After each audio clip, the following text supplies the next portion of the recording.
यह डिक्टेशन 120 शब्द प्रति मिनट की गति से बोला जाएगा। Ready start.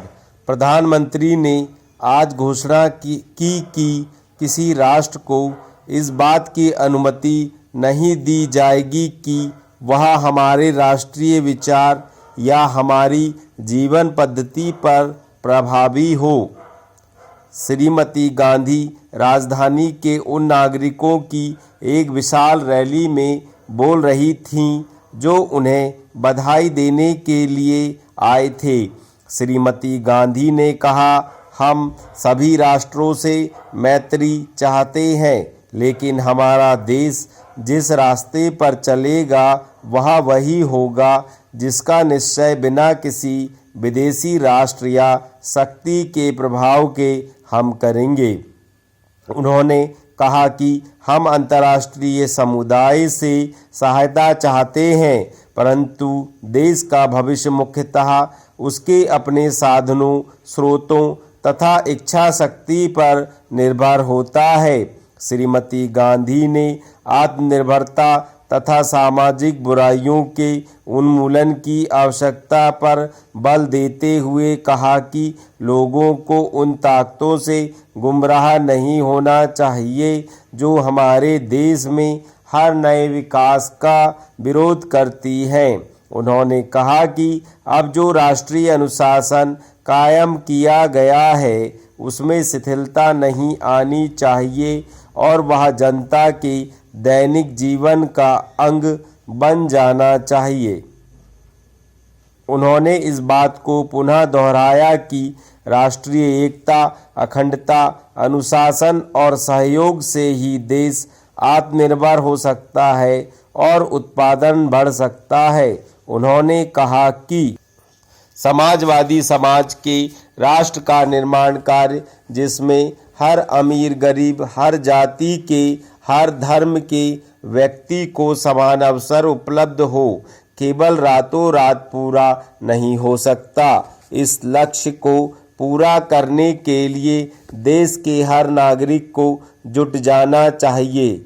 यदि कुछ लोग या एक धर्म के लोग या कोई राज्य अपनी मांगों से कुछ प्राप्त कर ले तो उससे लक्ष्य पूरा नहीं हो सकता। यह तभी हो सकता है जब सारे राष्ट्र में स्रोतों का समान वितरण हो और हर एक नागरिक राष्ट्र के प्रति अपने कर्तव्य का पालन करे। आपात स्थिति के कारण की चर्चा करते हुए श्रीमती गांधी ने कहा कि कुछ लोगों ने जिन्हें जनता का समर्थन प्राप्त नहीं था, बल्कि कुछ छात्रों, कुछ शहरी लोगों और कुछ बुद्धिजीवियों और समाचार पत्रों के एक वर्ग का समर्थन लेकर जनता के अभाव, महंगाई और बेरोजगारी से फैले असंतोष का लाभ उठाते हुए लोकतंत्रीय व्यवस्था को नष्ट करने का प्रयत्न कर रहे थे। उन्होंने गुजरात में निर्वाचित प्रतिनिधियों को त्यागपत्र देने पर विवश किया। फिर लोकसभा की कार्यवाही को भी ठप करने की कोशिश की। एक विवश नेता ने कहा था कि हम प्रधानमंत्री के निवास स्थान का घेराव करेंगे। उपाध्यक्ष महोदय, हमारा देश कृषि प्रधान है, लेकिन खेती के बाद उद्योग का हमारे देश के आर्थिक जीवन में बड़ा प्रमुख और महत्वपूर्ण स्थान है। आज़ादी के बाद देश में बड़े बड़े और मौलिक उद्योग धंधे खड़े किए गए हैं जिनकी बहुत आवश्यकता थी। उस दिशा में अच्छा प्रयास किया गया है और उसमें बड़ी सफलता भी मिली है, लेकिन जहां बड़े बड़े उद्योग धंधे खड़े हुए वहां छोटे छोटे उद्योग धंधों की, खास तौर से उन उद्योग धंधों की जो देश में परंपरा से चले आ रहे थे, बड़ी उपेक्षा हुई। बहुत से उद्योग धंधे अपने पुराने ढंग से चले आ रहे हैं, उनमें कोई नया परिवर्तन नहीं लाया जा सकता है, उनका कोई विकास नहीं हो सका है। देश की स्थिति को देखते हुए खास तौर से ग्रामीण क्षेत्रों में कौन से नए उद्योग धंधे स्थापित किए जा सकते हैं, इस बारे में कोई अनुसंधान नहीं किया गया है। खादी और ग्रामोद्योग कभी ना स्थापित किया गया और उसने खादी और कुछ ग्रामीण उद्योग धंधों को लिया, लेकिन उसकी भी कुछ सीमाएं हैं। बहुत से उद्योग धंधे ऐसे हैं जिनको प्रोत्साहन दिया जाना चाहिए था, लेकिन प्रोत्साहन देना तो दूर रहा। ऐसी नीति अपनाई गई कि उनके काम में बाधा पैदा हुई और उनमें से बहुत से टूट गए। इसका परिणाम यह हुआ है कि एक तरफ तो हमने दिखाने के लिए बड़े बड़े कल कारखाने खड़े किए हैं, लेकिन दूसरी तरफ बेकारों की संख्या बढ़ती गई है।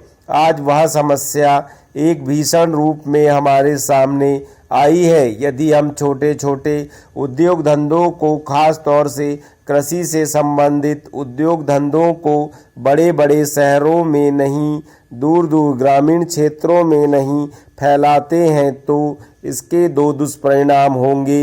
एक तो उद्योगों का केंद्रीयकरण होगा और दूसरे शहरों की आबादी बढ़ेगी, जिससे अनेक जटिल समस्याएं पैदा होंगी।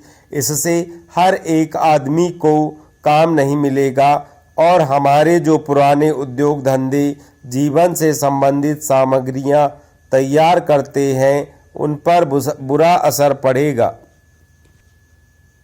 लेकिन सरकार की ऐसी नीति रही है कि उनमें से बहुत से उद्योग धंधे समाप्त होते जा रहे हैं, जिसका नतीजा यह है कि इस उद्योग में लगे हुए आदमी बेकार हो रहे हैं। मैं चाहूँगा कि सरकार ऐसे उद्योग धंधों को अधिक से अधिक प्रोत्साहन देने का प्रयत्न करे।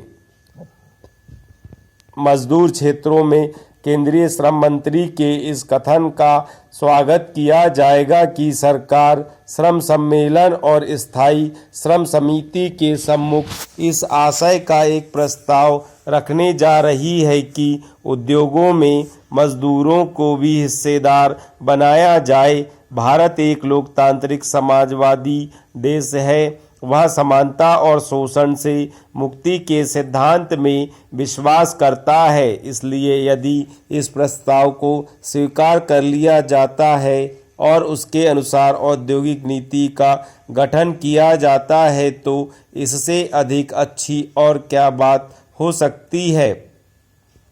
जहाँ तक औद्योगिक प्रबंध में मजदूरों के भाग की बात है, सन 1947 में सरकार ने यह कानून बनाया था कि जिन कारखानों में आवश्यक समझा जाए वहाँ श्रम समितियाँ बनाई जाए। इसके पीछे उद्देश्य यह था कि ऐसे सुझाव दे सकें जिनसे मालिकों और मजदूरों में अधिकाधिक सहयोग हो सके। उनको कोई विशेष लाभ नहीं हुआ और यही कारण था कि उसके 10 साल बाद एक त्रिपक्षीय वार्ता एवं अध्ययन के बाद मालिक मजदूरों द्वारा संयुक्त प्रबंध समितियों के निर्माण का विचार रखा गया। राज्य और केंद्र की सरकार द्वारा इस विचार के प्रचार के बावजूद यह विचार जड़ नहीं पकड़ पाया। यद्यपि उनका